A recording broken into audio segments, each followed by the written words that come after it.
Oui, c'était l'école primaire Païda, où j'ai étudié, qu'on appelait Tsatata, hein, à côté du collège P10.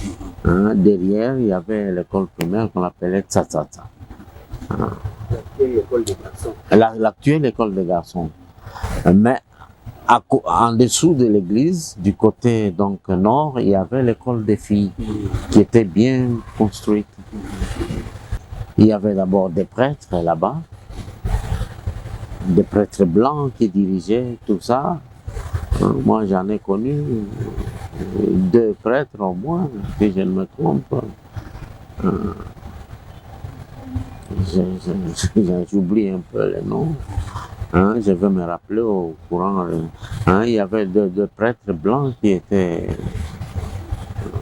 dirigeaient toutes les écoles. Et là où il y avait un blanc, les choses marchaient droitement. Ce qui fait que un blanc est venu vous dire dernièrement maintenant, dans votre pays, vous n'avez jamais mis une administration. Mais le blanc, lui, savait faire une administration. Et puis, les maîtres, à l'époque, les maîtres de l'école primaire, les professeurs, étaient très bien formés.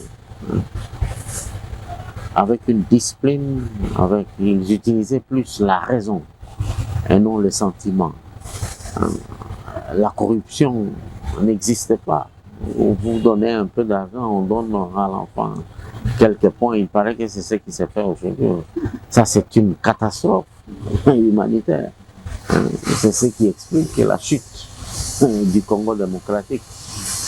Donc, à Païda, c'était la première école où les blancs sont venus, les prêtres blancs.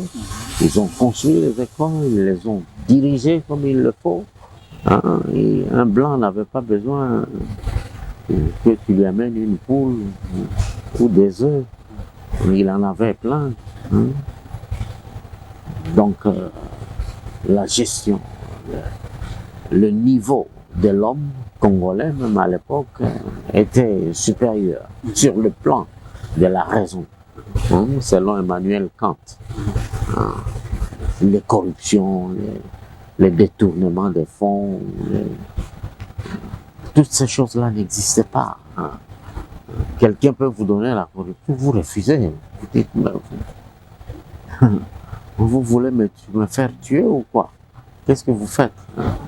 Mais aujourd'hui, quand vous allez partout, au niveau de la justice, de l'administration, au niveau de l'armée, tout ça, c'est la catastrophe. Le Congo est tombé.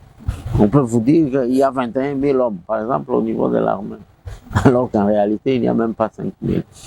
Donc il y a un groupe de gens qui vous bouffent le salaire de 16 000 hommes pendant des années et des années.